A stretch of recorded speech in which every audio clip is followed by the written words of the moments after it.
Perfecto, pues el siguiente turno, la siguiente conferencia la va a pronunciar el doctor Rafael Cano. El doctor Cano estudió Filosofía y Letras en las universidades de Sevilla y Complutense de Madrid y se doctoró por la Universidad Complutense en el año 1976 bajo la dirección del profesor don Rafael Lapesa, por todos conocido.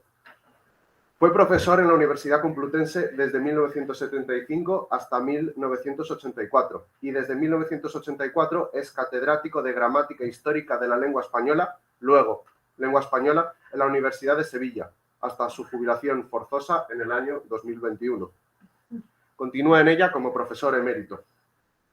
También es miembro de consejos de redacción y asesores de numerosas editoriales y revistas, director de la colección lingüística de la EUS, secretario desde su fundación de la Revista de Historia de la Lengua Española hasta 2019, miembro correspondiente por Andalucía en la Real Academia Española desde 2004 y patrono de la Fundación Ramón Menéndez Pidal desde 2008. Ha organizado y participado en numerosas reuniones científicas y ha impartido docencia en diversas universidades españolas y extranjeras. Ha sido, hasta su jubilación, investigador principal del grupo de investigación El Español Hablado en Andalucía, que ha desarrollado numerosos proyectos de investigación I+D competitivos en ámbitos autonómico y nacional. Autor de más de un centenar de publicaciones, entre libros, artículos de revistas, contribuciones a congresos. Sus áreas preferentes de investigación se concentran en la sintaxis histórica del español, en especial en lo referido a la conformación sintáctica de los textos antiguos y en la problemática discursiva y pragmática que plantean, en los problemas de la oración compleja y en la historia de los conectores extra o supraoracionales. Igualmente, investigan diversos aspectos históricos del desarrollo del español en Andalucía, tanto en lo referente a los hechos lingüísticos como a la conciencia sobre el andaluz y lo andaluz, dentro y fuera de Andalucía. La presente conferencia no pondrá el foco, sin embargo, en la lengua peninsular, sino que nos hará cruzar el charco, como ilustra el título, Cuestiones de sintaxis en textos americanos del siglo XVIII. ¿Convergencia o separación? Adelante.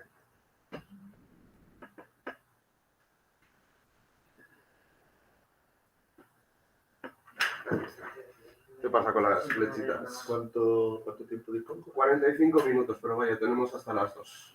Pero no pienso estar acá. Y discusión después, pero vamos, que si no, que no necesitas más. Es que ha habido que cambiar la unión. Ah, vale.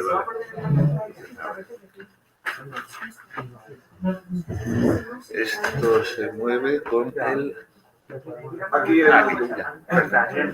podrían mover un poco la pantalla para que le vieran.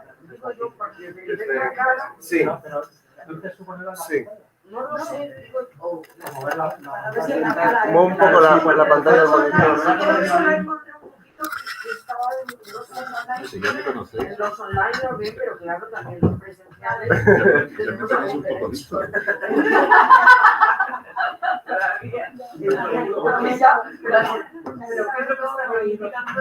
no le ve la cara, que sabe dónde lo sale.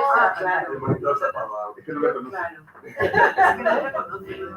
No, es que eso es, ahora yo creo que es mejor, ¿no? Ahora sí, ¿no? Sí, Pues nada, sí, parece una excentricidad. No, es que ¿Verdad?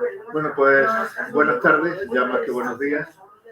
Y lógicamente, como es obligado y como debemos hacerlo, empiezo agradeciendo al Instituto Universitario Menéndez Pidal, a Ana Vián y a todo el equipo que me haya otra vez llamado para dar una conferencia, charla o lo que sea en este año.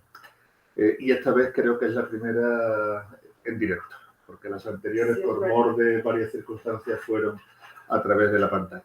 Bien, pues voy a empezar ya una cuestión, una conferencia que será, por supuesto, mucho más aburrida que la anterior. La sintaxis histórica nunca es algo divertido, salvo a los que trabajamos en ella. Y entonces, claro, estamos enamorados de la sintaxis y es difícil que veamos a veces más allá de nuestras orejeras. La investigación, los estudios sobre sintaxis histórica del español en América o de América ha conocido en los últimos años un incremento verdaderamente notable. Hay Hay publicaciones monográficas y además una serie de estudios sobre morfosintaxis histórica del español de América, que ha comenzado el profesor Sánchez Méndez en el año 2019, el primer volumen de una serie que vendrá, Congreso de Morfosintaxis Histórica Hispanoamericana, que se han celebrado en diversos lugares, entre ellos Sevilla, el próximo será Venecia. En fin, hay una amplia serie de trabajos, de manera que estos dos campos, el español, la sintaxis histórica del español en América y el siglo XVIII, dos campos que durante mucho tiempo considerábamos como con muy poco cultivo, sin embargo, están teniendo cada vez más una investigación y unos trabajos que están consolidando los conocimientos que vamos adquiriendo sobre ello. Ahora bien, más allá del valor de los trabajos a que me estoy refiriendo, hay algo que une a estos estudios y en general a la mayoría, por no decir a la totalidad de los que se están desarrollando. El carácter que podríamos llamar diferencialista. Es decir, la búsqueda, en ocasiones obsesiva, de los rasgos lingüísticos que permitan hablar, desde un cierto momento en la historia, de una especificidad del español de o en América en el plano gramatical. Esta perspectiva metodológica que condiciona el análisis de los hechos puede tener resultados fructíferos y conducir al hallazgo de datos y aspectos relevantes que contribuyan a mostrar una faz propia en el uso del español en tierras americanas, pero choca con inconvenientes que pueden lastrar a la investigación o incluso llevarla a un callejón sin salida.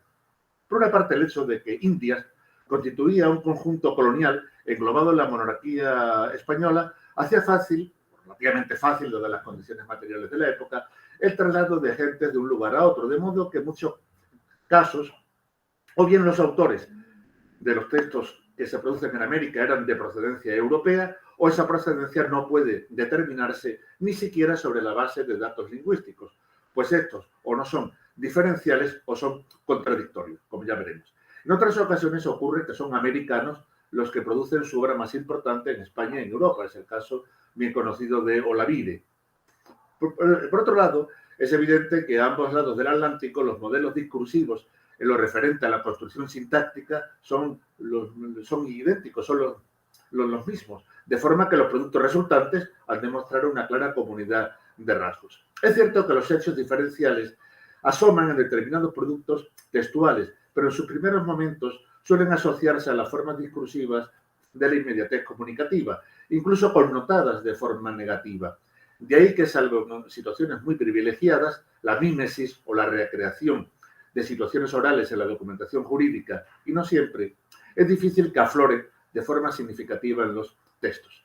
En la mayoría de los casos habrá que esperar al siglo XIX, con el aflojamiento de los lazos entre la antigua metrópoli y las antiguas colonias, y con el desarrollo de formas literarias cada vez más realistas y, por tanto, preocupadas por reflejar, aunque sea de forma distorsionada, el habla coloquial. De todos modos, para calibrar adecuadamente esas posibles diferencias, ha de partirse de la inevitable constatación de que los paradigmas, estructuras y combinaciones sintagmáticas en el plano gramatical son los mismos en toda la geografía del español, que es lo que hace que, al fin y al cabo, estemos ante una sola lengua.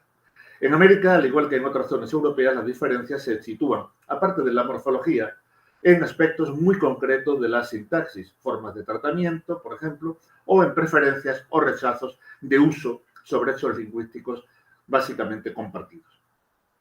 En realidad, como se ha repetido hasta la saciedad, esta postura metodológica surge de la consideración del español en América como una variante dialectal subordinada a un español general que por lo común se identifica con el peninsular y dentro de este con el que se supone modelo normativo básico, el español centro-septentrional. No son pocas las voces que han alertado sobre esta distorsión. Sánchez Méndez, por ejemplo, al presentar la colección de sus estudios. Pero a pesar de ello, la inercia de tantos años en la investigación lleva a que una y otra vez se repita el mismo procedimiento de actuación.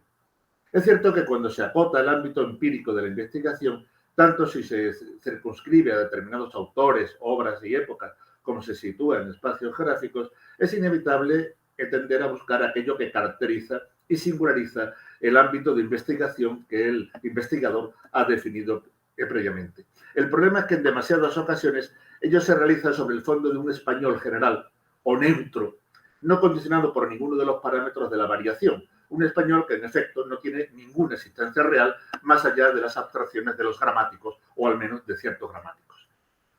Por tanto, el objetivo de una sintaxis histórica hispanoamericana habría de ser su integración en una sintaxis histórica del español sin más, en donde la atención se centraría en el proceso histórico de los fenómenos considerados, sus avances, retrocesos, triunfos, fracasos. En esa investigación surgirán, con mayor o menor intensidad, según épocas y textos, variantes y formas propias en el proceso evolutivo que pueden enfrentar una zona geográfica del español con otras, pero no necesariamente el español americano con el europeo, dos entelequias absolutamente ficticias, a la vez que se establecen lazos de afinidad entre unas zonas y otras. Pero esta diferenciación no debería hacerse nunca, repito, respecto de la evolución de un español central o dominante, del que determinadas variantes no serían más que desviaciones dialectales, con el sentido reduccionista que el término dialectal ha ido adquiriendo incluso dentro de la ciencia lingüística. Este es el objetivo con el que me he enfrentado a este trabajo. No sé si lo habré conseguido o no. El corpus textual americano correspondiente al siglo XVIII es relativamente limitado si se compara con la eclosión de textos que surgirán en el siglo siguiente a partir de la independencia y que llegará a su culminación, y sigue hoy, en los siglos XX y XXI. Buena parte de ese corpus, el más buscado además por los investigadores por su supuesto alejamiento de los cánones literarios y por su mayor proximidad a la inmediatez comunicativa, a la oralidad, a la que en ocasiones intentan reproducir, es el constituido por los documentos jurídicos. Los así etiquetados constituyen en realidad tipos textuales y tradiciones de discurso notablemente variadas, solo unidos por su adscripción al universo de discurso jurídico y por los efectos performativos que podrían producir. Para este estudio se han utilizado, ahí tienen los documentos para la historia lingüística de la Nueva España, de Hispanoamérica, siglos XVI a XVIII, que empezaron a ser coordinados por dos investigadoras argentinas ya fallecidas ambas, María Beatriz Fontanella de Weinberg y Elena Rojas Mayer, y los documentos lingüísticos de la Nueva España, compilados por Concepción Compar. Como elementos de contraste por pertenecer a tipos textuales y genéricos diferentes y a otras tradiciones, he utilizado el Lazarillo de Ciegos Caminantes, cuya autoría suele repartirse entre el asturiano Alonso Carrió de la Bandera y un indígena ilustrado conocido como Concolor Corvo. Las cartas de Mariano Antonio del peruano Pablo de Olavide y el Nuevo Luciano o Despertador de Ingenios del ecuatoriano Francisco Eugenio de Santa Cruz y Espejo. Y tengo una larga relación de hechos sintácticos, pero aquí me voy a ceñir a algunos muy concretos con objeto de ir planteando la cuestión básica que he definido al principio.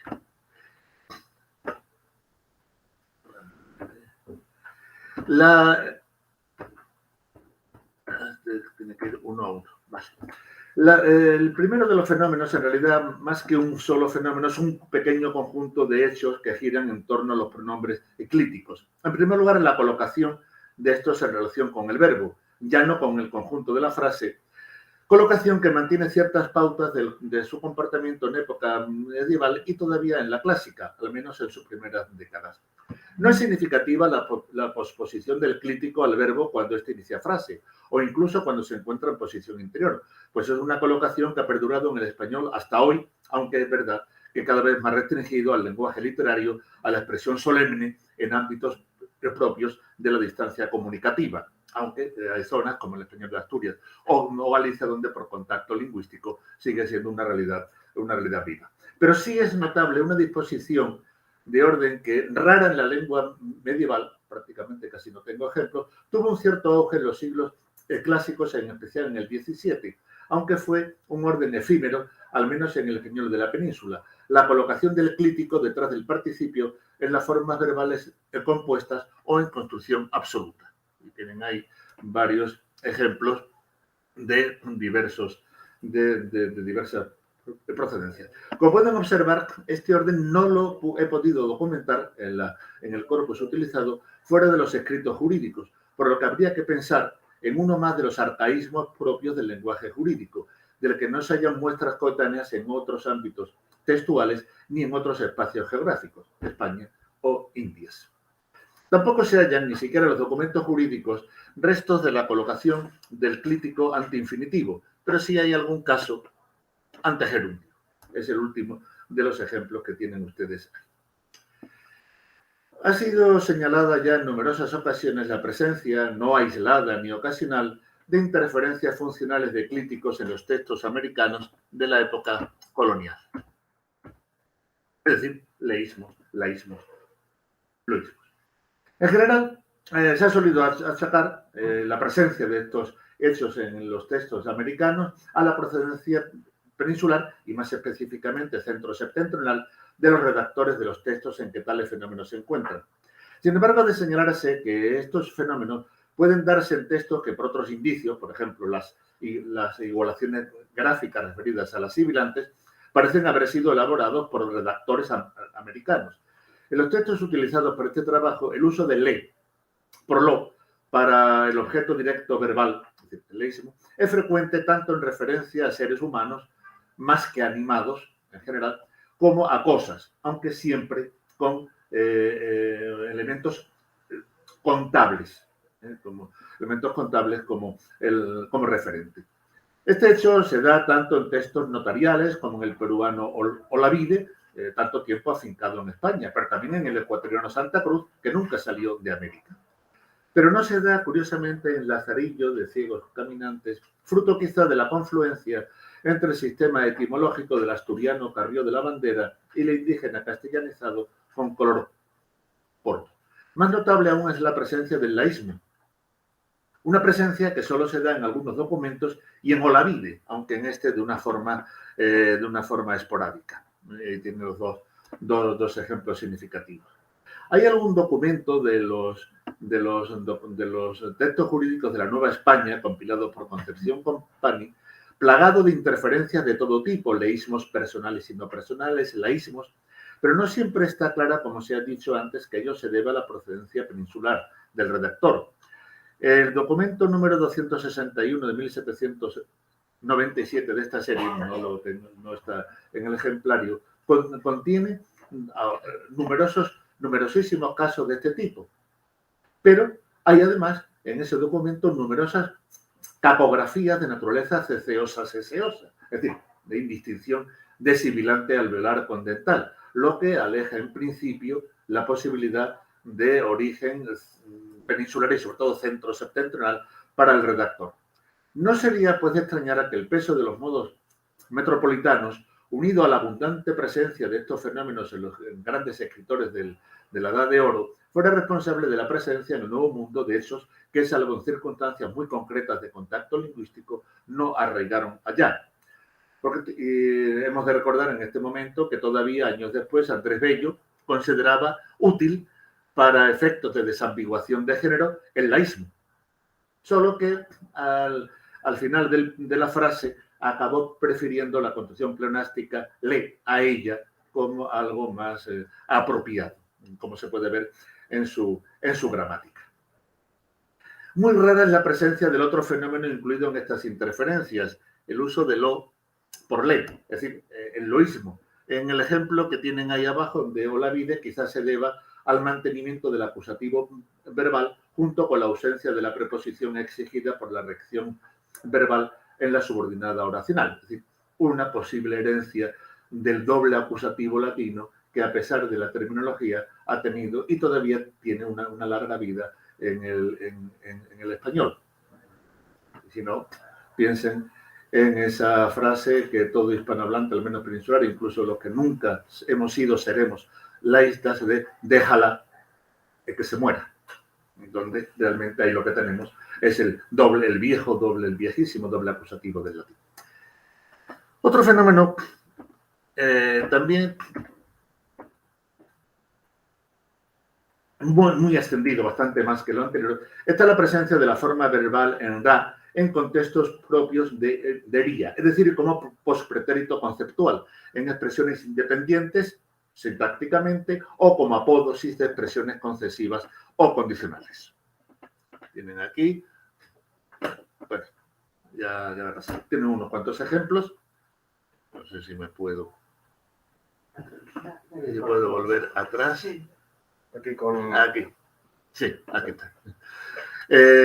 Suele afirmarse que el uso de la forma verbal en RAE en estos contextos sintácticos, pervivencia de sus empleos en la lengua medieval y clásica, aunque ya sin los valores de referencia al pasado y de realidad, suele considerarse, ya digo, que esta pervivencia es un arcaísmo y es un rasgo diferenciador del español americano. No obstante, habría que tener un conocimiento empírico más detallado de lo que ocurre en esa época o en otros ámbitos del español, para llegar a una conclusión como esta o para descartarla. Sin haber entrado en una investigación empírica suficiente, sí puedo decir que en la poesía popular española y más concretamente en la llamada poesía de los cantes flamencos, en la forma en ra, con el valor de pospretérito, sigue siendo un rasgo, unos dirían de estilo, yo diría de tradición discursiva, y sigue estando plenamente vigente.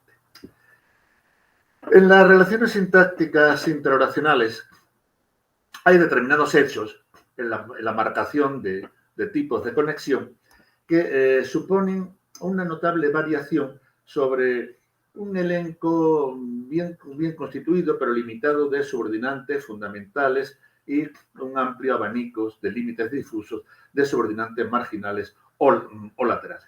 Son procesos de cambio, de variación, no concluidos y en muchas ocasiones sin guías claras en la dirección y diversos aspectos de esas evoluciones.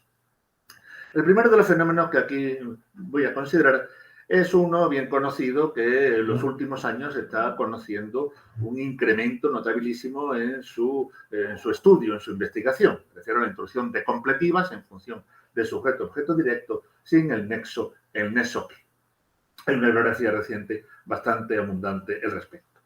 El fenómeno se documenta muy poco en la lengua medieval y los pocos ejemplos que se encuentran en la lengua medieval de completivas sin nexo permiten diversas interpretaciones y no solo en cuanto a la configuración sintáctica, sino también, y eso está unido indisolublemente, a la configuración discursiva de los periodos en cuestión. El fenómeno empieza a ser emergente en el siglo XV y adquiere un notable auge en los siglos áureos. Juan de Valdés lo elogiaba como una forma elegante. Entró en cierto declive en épocas posteriores y permanece en la actualidad en contextos sintácticos y de variación diastrática y diafásica bastante restringidos. Otros estudios que he realizado que aparecerán, espero que no dentro de mucho tiempo, han mostrado una cierta mayor presencia en el siglo XVIII de estas completivas sin nexo en textos americanos, mientras que los españoles analizados parecían encaminarse a una situación residual. De todos modos, no se dispone aún, por lo menos yo no dispongo de datos suficientes para establecer con seguridad una diferencia geográfica en este sentido. Sin embargo, sí creo ver indicios de que el reparto de estas variantes con y sin que puede obedecer a otros parámetros. En primer lugar, hay que señalar que si bien el fenómeno, las completivas sin nexo, se encuentran en todos los textos analizados, su presencia es indiscutiblemente mucho más densa en los documentos jurídicos en las dos colecciones utilizadas. En estas hay escritos donde la ausencia de qué es constante y reiterada, por ejemplo, un documento de la Nueva España del año 1748. En otros es más ocasional, pero son muy pocos los documentos que no muestran ocurrencias del fenómeno. Este hecho se da a lo largo de todo el siglo, por lo que si solo consideramos este tipo textual, el jurídico podríamos concluir que esta variable continúa durante todo el siglo XVIII con el pleno apogeo que tuvo en épocas anteriores. El elenco de verbos regentes a los que se adjuntan completivas sin nexo se sitúa de forma absolutamente dominante en dos campos semánticos. Uno, los verbos de conocimiento y juicio. Dos, los verbos de decir o manifestadores de actuación enunciativa. Y esto se refiere a los casos los más numerosos en que la completiva es el objeto directo del verbo. El verbo de esta subordinada puede ir en indicativo o en subjuntivo, con clara predilección por este último. En los documentos lingüísticos de la Nueva España rigen estas completivas sin nexo en indicativo verbos de percepción y juicio como conocer, constar, creer, discurrir, dudar, pensar, presumir, saber, soñar, ver, tener evidencia.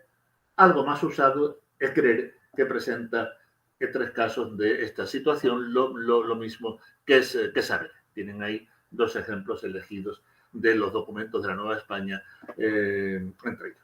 Algo más nutrido, el siguiente grupo, es el grupo de verbos indicadores de acto enunciativo, entre los cuales destaca muy particularmente el verbo decir, que tiene numerosas apariciones en este contexto sintáctico. Aparte de él, se hallan otros como afirmar, certificar, dar fe.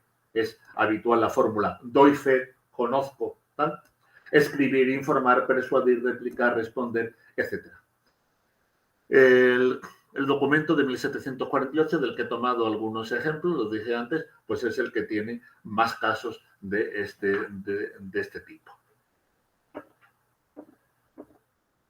Con verbo subordinado en subjuntivo, no solo se amplía el número de casos, hay más cuantitativamente, sino que además se amplía el abanico de áreas semánticas en los verbos recientes. Así, para verbos de juicio y conocimiento, tenemos averiguar, creer, esperar, estimar, juzgar, presumir, saber.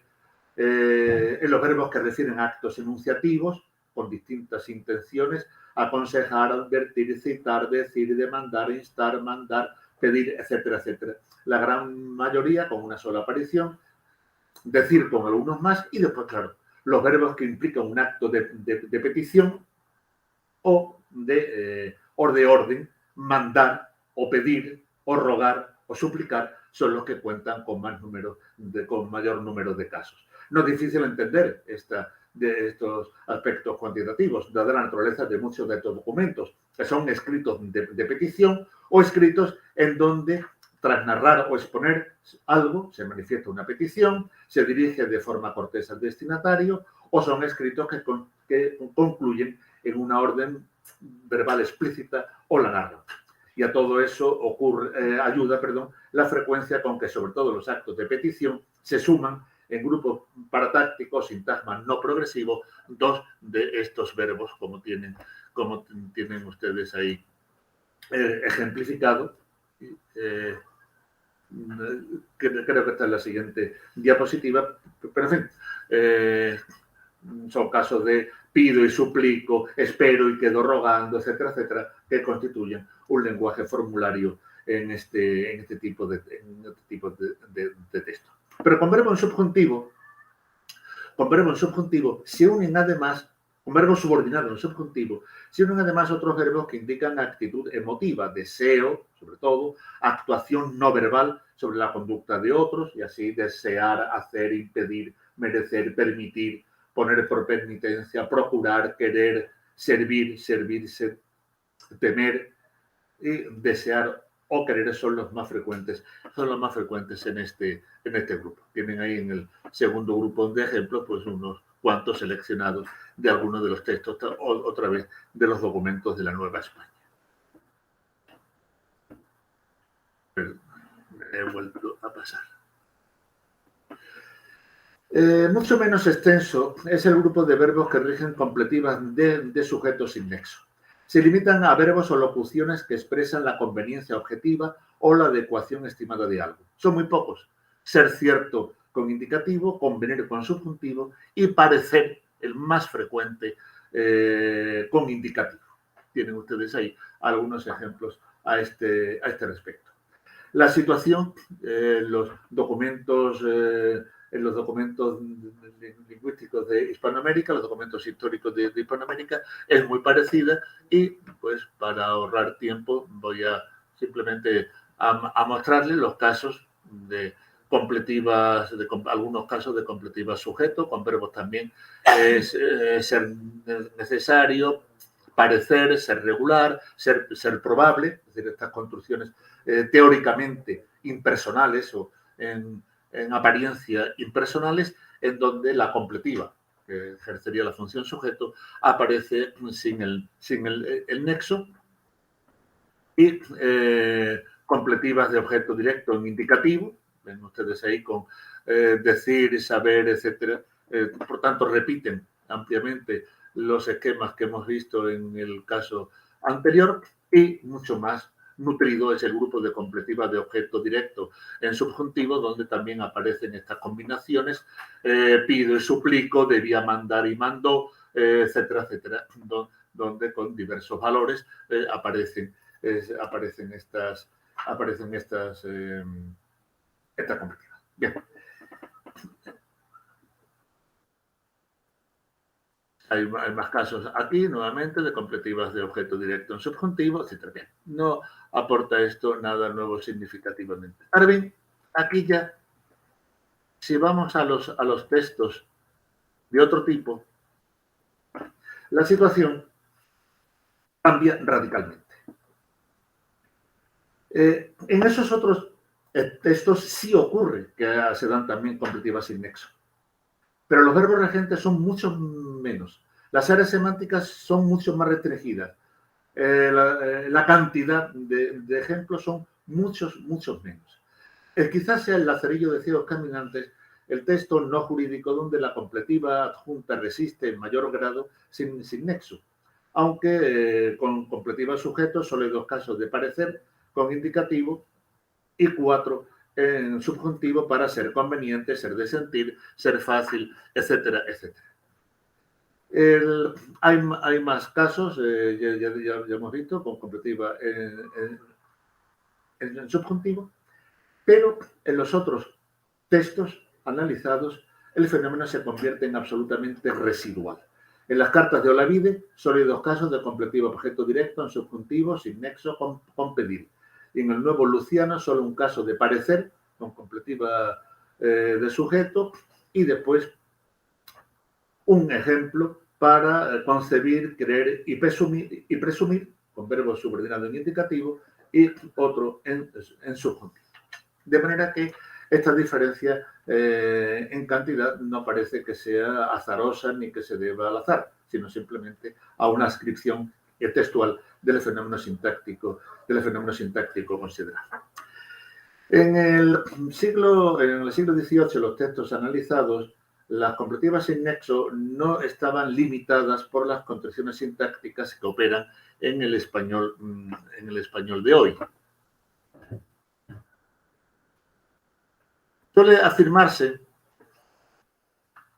que en el español actual las completivas sin nexo aparecen sobre todo cuando el verbo regente está a su vez subordinado a otra oración anterior, es lo que afirma la nueva gramática la nueva gramática del español académica, siendo esa primera subordinante, siendo esa subordinada que rige la completiva sin nexo, otra completiva o sobre todo una relativa. En los textos analizados del siglo XVIII, esta construcción no rige en absoluto, de manera que completiva sin nexo a una oración regente no subordinada a su vez a otra aparecen con notable frecuencia. Tienen ustedes ahí pues unos cuantos ejemplos en los que hoy, si no imposible, pues digamos serían bastante más infrecuentes.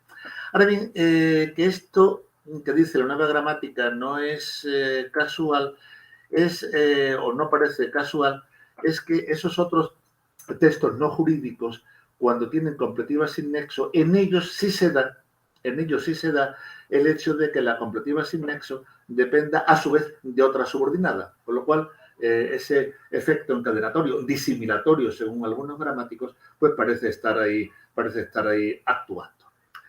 Ahí tienen 2 ejemplos, uno de Olavide y otro del ecuatoriano, dos de Olavide y otro del ecuatoriano. Y hay finalmente otra construcción sintáctica del español actual, también definida por las gramáticas, según la cual este fenómeno de las completivas sin nexo se da sobre todo cuando se produce contigüidad entre el verbo regente y la subordinada, cuando no hay separación entre ellos. Sin embargo, es decir, esto por supuesto que ocurre.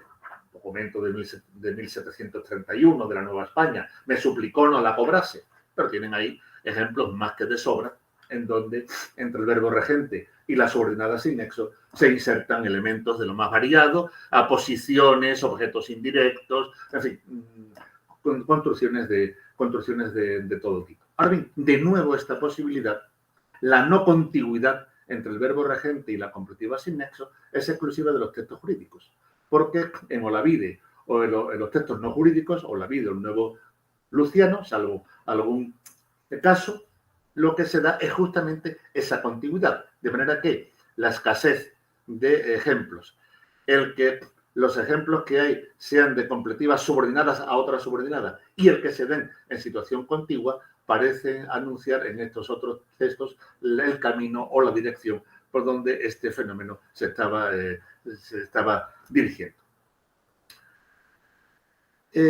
Por tanto, de acuerdo con lo que he dicho y si los datos son fiables, la ausencia, las completivas sin nexo que parece que se habían adscrito con fuerza al lenguaje jurídico, incluyendo en él las diversas formas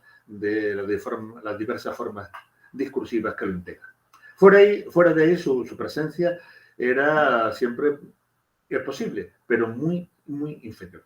Hay una razón de tradición discursiva, de tipología textual, de modo que, como muchos otros hechos sintácticos, un determinado fenómeno, independientemente del ámbito en que hubiera surgido, tras una posición elevada en la escala variacional durante un cierto tiempo, digamos el siglo XVI, acaba circunscribiéndose a un ámbito discursivo que recoge fosilizados hechos supuestamente propios de la distancia comunicativa. Más o menos esta es la postura que adopta la nueva gramática académica al tratar el fenómeno. Y es también la más habitual entre quienes se han ocupado de su historia. Por ejemplo, Álvaro Octavio de Toledo, Christopher Pontaine, etc. Frente a ello, en estudios recientes de Blas Arroyo y Porcar Miralles, se insiste no solo en la extensión del fenómeno, sino en que éste se vinculó en sus inicios a la inmediatez comunicativa. Ascendió entre el 16 y el 17 a las formas expresivas más elaboradas, aunque después hubo una reacción desde arriba que acabó estigmatizando. Incluso, Blas Arroyo señala, al comparar el texto de la época áurea y del siglo XVIII en ambos lados del Atlántico, Blas Arroyo concluye que en la América de esa época el fenómeno está absolutamente arraigado, mientras que en Europa empieza a verse como un arcaísmo sintáctico. Por tanto, podría tratarse de uno de los fenómenos diferenciales tan buscados en la historia sintáctica del español en América. La situación que he mostrado o que he querido mostrar en este trabajo, aunque evidentemente hace falta más apoyo empírico, parece indicar, por el contrario, frente a lo dicho por Blas Arroyo y otros, que se trata de una cuestión de universo y tradiciones de discurso más que de una diferencia diatópica. Y desde luego no es nada fácil elucubrar sobre la mayor o menor proximidad del fenómeno sintáctico aquí considerado a uno u otro de los polos de la escala variacional, la inmediatez o la distancia comunicativa, la oralidad, la escrituralidad. En este sentido, hay que tener en cuenta que la distancia comunicativa no tiene por qué ser un ámbito homogéneo, ni todas sus formas textuales han de recibir la misma consideración. El lenguaje jurídico representa una forma de lengua elaborada que suele ir detrás de las creaciones e innovaciones sintácticas, a las que recoge para convertirlas en formularias, a veces en verdaderos clichés lingüísticos, manteniéndolas cuando esas creaciones sintácticas han sido abandonadas en los ámbitos donde surgieron. Ello se da también en otro tipo discursivo, el epistolar, mantenedor de clichés y fórmulas en grado cada vez mayor a medida que se desciende la escala sociolingüística de los sujetos enunciadores. No es que determinados hechos sintácticos, lingüísticos en general, sintácticos en nuestro caso, hubieran surgido en la parte baja de la escala, en la inmediatez, sino que surgidos en la parte alta acabaron siendo abandonados por sus creadores y primeros usuarios, pero mantenidos por quienes seguían viendo en ellos un rasgo de lenguaje elevado, aunque por su formación se ascribiera más bien a los niveles medio-bajos de la escala sociocultural, y combinaran esos rasgos forzados de elaboración con huellas o mímesis de la oralidad, es decir, lo que siempre hemos llamado en la lingüística histórica hispánica los semicultos. Y este creo que ha sido el caso de la omisión de que antecompletiva. Bien, paso algunos detalles, no creo que sean relevantes, y opuesto en principio, bueno, las completivas encadenadas, no. Opuesto en principio a este fenómeno, perdón, otra vez me he pasado. Es opuesto al fenómeno que acabo de decir, es justamente la reduplicación del que completivo detrás de un inciso, fenómeno ampliamente documentado desde los orígenes escritos del idioma hasta el siglo de oro, sin que durante todo este periodo podamos aducir condicionamientos sintácticos, textuales o conceptuales para su presencia. Más bien, creo que debería situarse como una forma no marcada del uso lingüístico. Sin embargo, en un proceso que debería estudiarse más de cerca, parece que fue siendo desplazado en la época moderna cada vez más hacia la inmediatez comunicativa, hasta convertirse, de hecho, hoy en un indicio de coloquialidad, de sintaxis propia de la interacción oral, rechazado, por ende, en la escritura. En los textos aquí utilizados puede detectarse su presencia, pero esta ya es claramente ocasional. Está presente muy poco en documentos, solo en textos jurídicos, y cuando lo hace no suele pasar, salvo alguna excepción, de una ocurrencia por texto. Y ahí tienen pues 3 ejemplos al respecto. Y otro fenómeno relacionado con el, pero de lo que no voy a hablar, sería la reduplicación o la doble marcación de las interrogativas indirectas, es decir, la presencia de un qué y un pronombre o adverbio interrogativo o el elemento sí. Una doble marcación que no se limita, como estudió muy bien José Luis Girón, a los casos en que la interrogativa indirecta supone una pregunta como acto enunciativo, sino que se da además en contextos de otro tipo, como pueden ahí observar. Otro fenómeno vinculado a los modos de introducción de las completivas ha conocido también en los últimos años un repunte notable en los estudios que se le dedican. Me refiero a la presencia de artículo ante el qué de las completivas de sujeto y objeto directo. Un fenómeno que ya vio hace muchos años en la PESA al estudiar la combinatoria del artículo y que después ha sido recientemente estudiado por Herrero Ruiz de Loizaga, Octavio de Toledo y otros. Esta posibilidad parece haberse iniciado tímidamente en el XVI, tuvo su auge en los siglos XVII y XVIII, sobre todo en las primeras décadas de este último. Su mayor índice de frecuencia estuvo ahí y con posterioridad fue decreciendo tanto en presencia como en los entornos sintácticos y semánticos donde se da.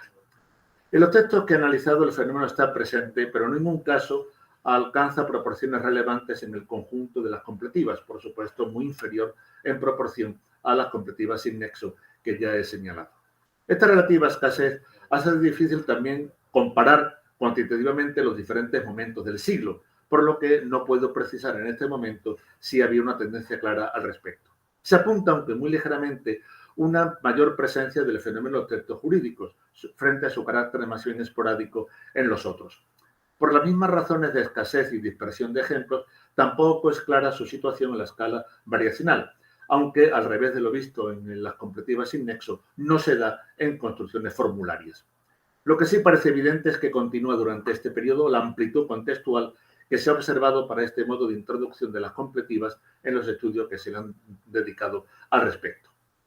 La comparación de los datos que he obtenido con los aducidos en otros trabajos muestra que aquí tampoco hay una diferencia digna de reseñar en los textos americanos frente a los europeos.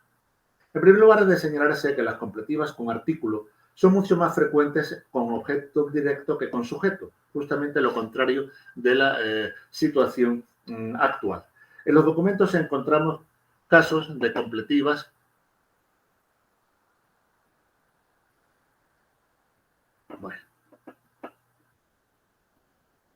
de completivas con sujeto, tienen ahí varios ejemplos, con suceder, causar pena, seguirse, y solo hay un tipo, el primero de los ejemplos, un tipo donde la completiva con artículo aparece en posición inicial del enunciado, la posición justamente que favorece la lengua actual, con saber e indicativo. Y el que murió de los expresados golpes, lo supo de tal.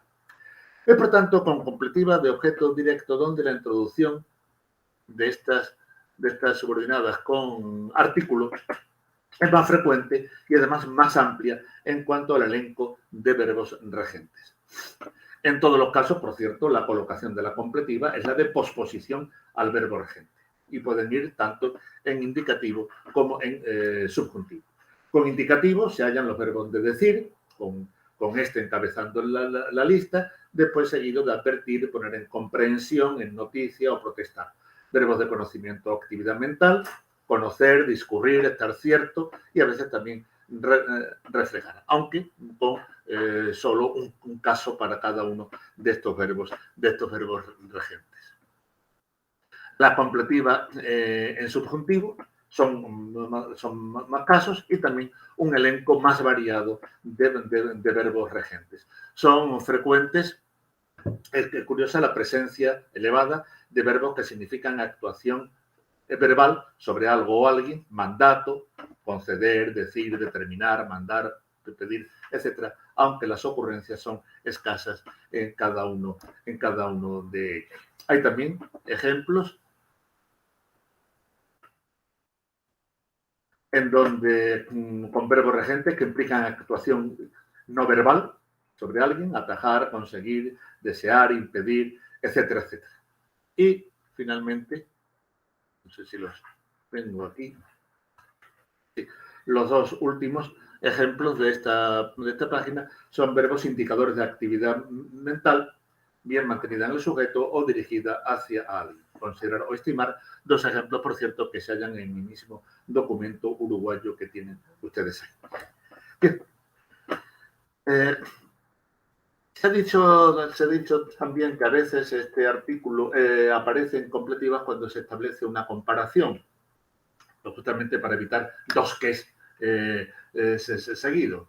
Prefiero que haga esto que... Bueno, no he encontrado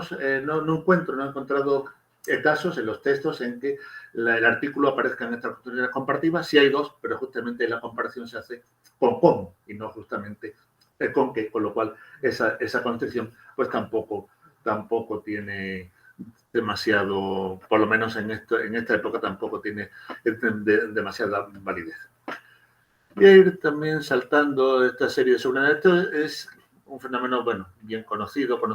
Las repeticiones, donde el qué completivo ya no es solamente que se repita en una larga serie de subordinadas, es que acaba constituyendo un elemento conector de discurso, un conector suprarracional, extrarracional o como lo quieran ustedes llamar, y esto es algo que aparece de una manera sistemática y todavía hoy, donde además se ha formalizado de una manera estricta en el lenguaje jurídico para indicar los distintos aspectos de una norma, las distintas órdenes que se producen, etc. Fuera de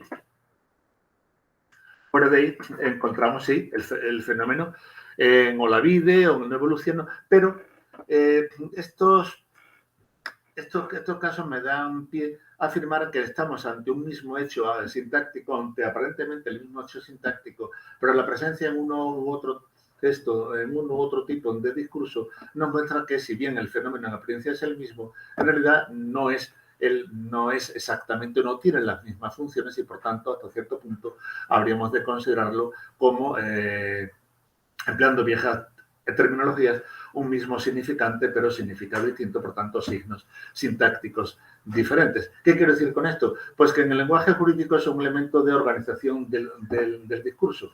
En los textos no jurídicos es un elemento realzador, resaltador de distintas partes del discurso, de manera que contiene una dosis de expresividad, un término antiguo, de subjetividad del emisor, que por supuesto no está presente en los otros. Las funciones, por tanto, son claramente diferenciales.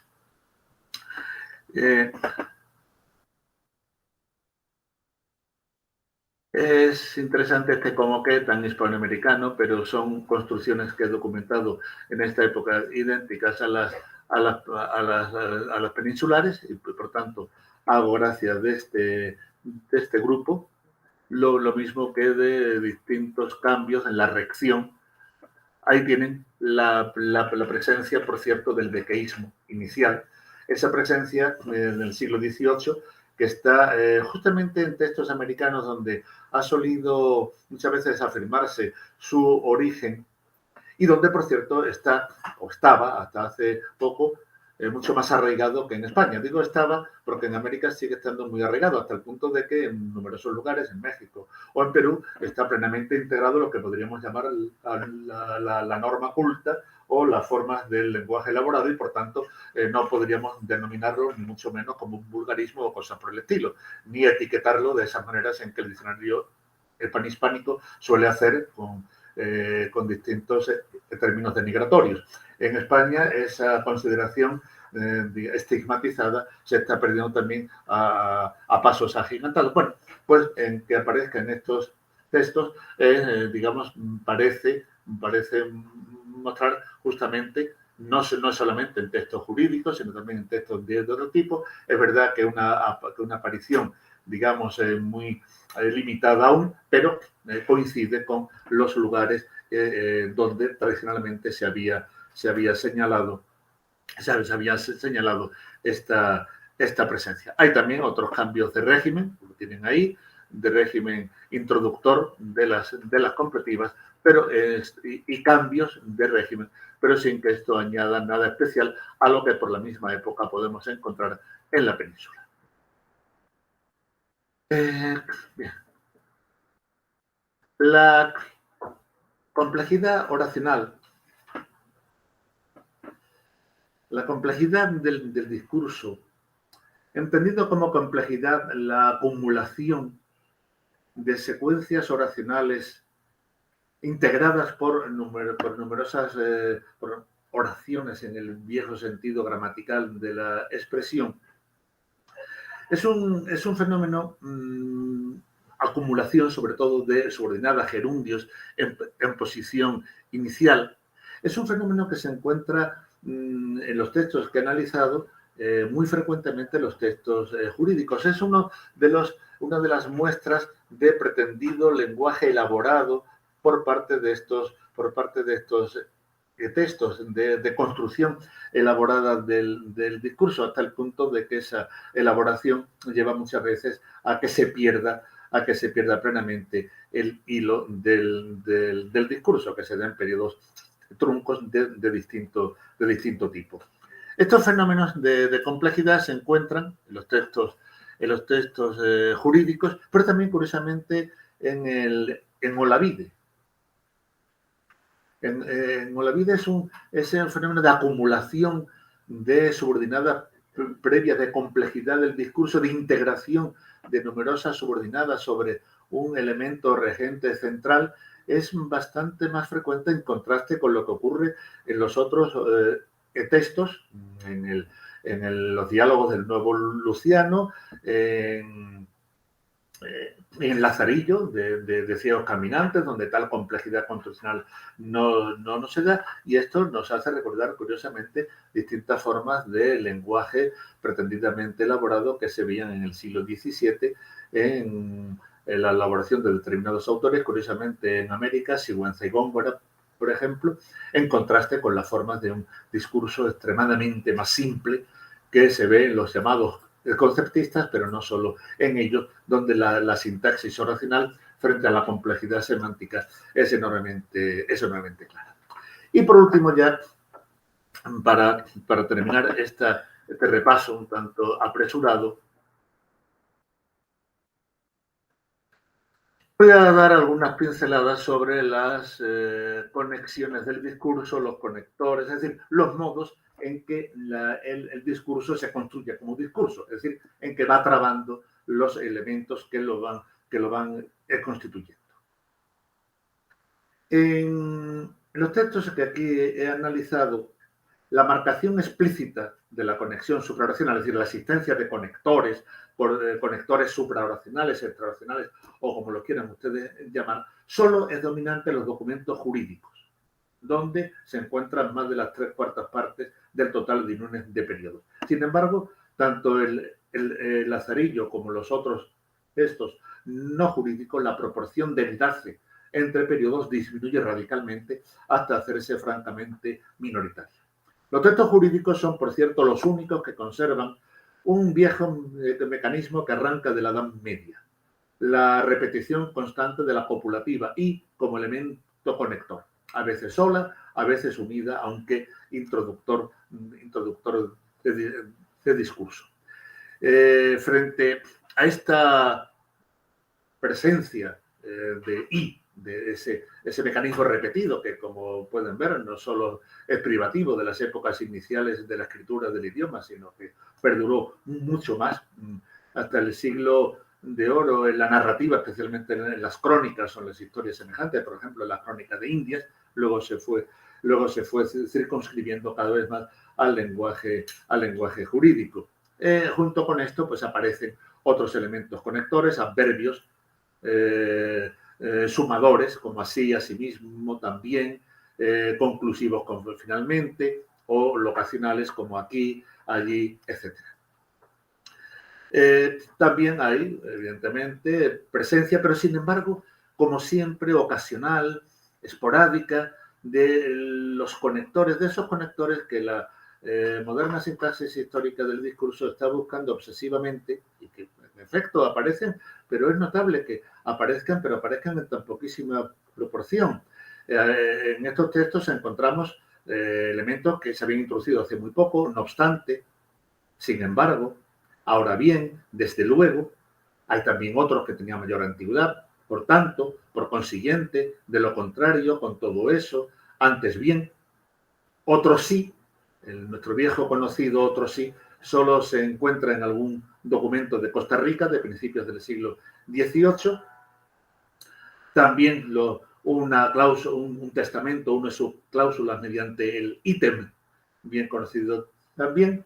Y después hay dos elementos en los que me voy a detener ya para finalizar. Uno, el pues.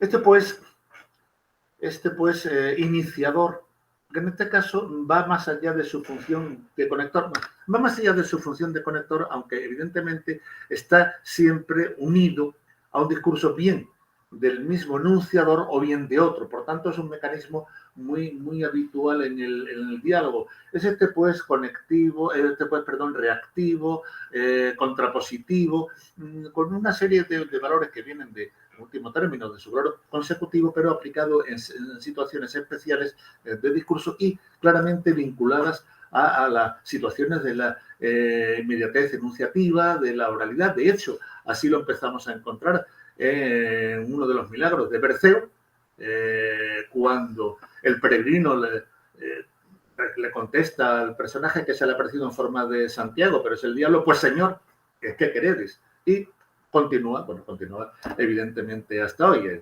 La profesora Silvia Iglesias le dedicó un estudio amplísimo a este. Pues bueno, pues aquí lo tenemos, y justamente los contextos en que aparece son, por ejemplo, en estos de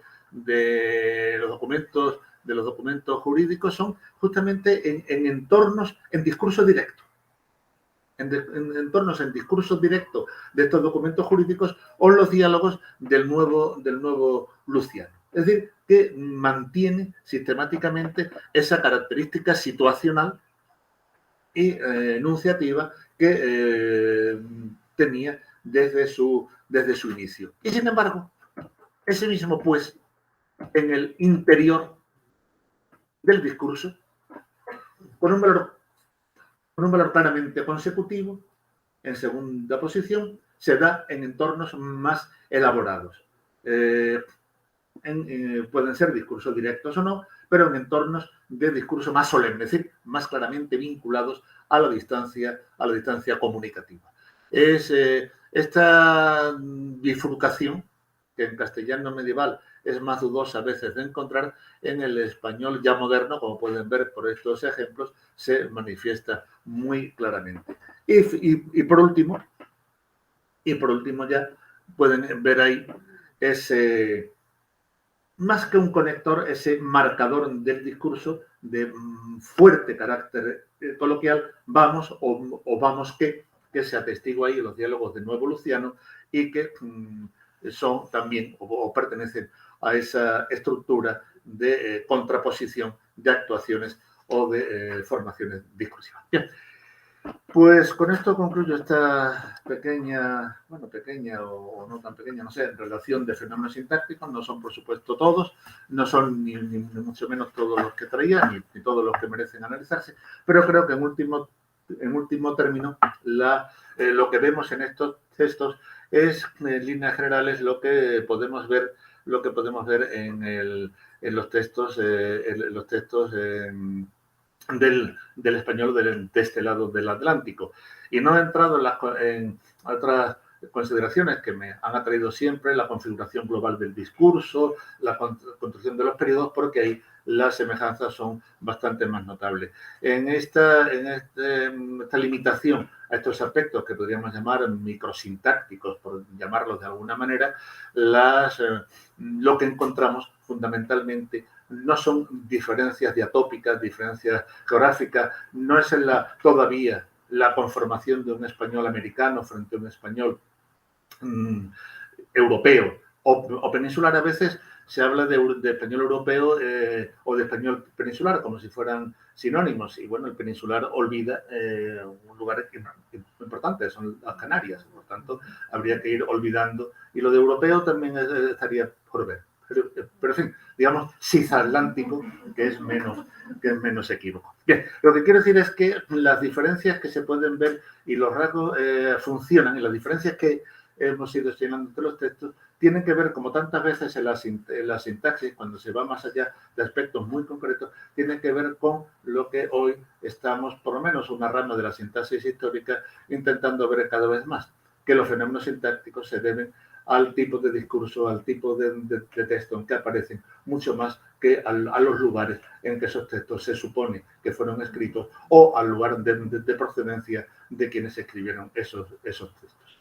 Y nada más, espero no haberles aburrido demasiado y muchas gracias por su atención.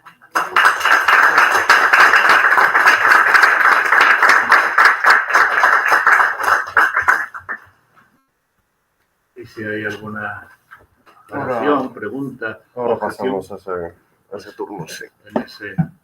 Estoy dispuesto a atenderles. ¿Me quito de la silla? Sí, voy a... Pues un segundito, Sin prisa.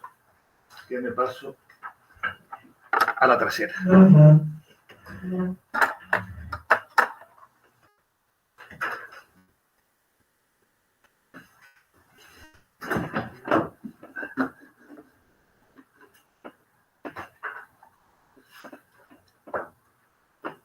tengo una pequeña...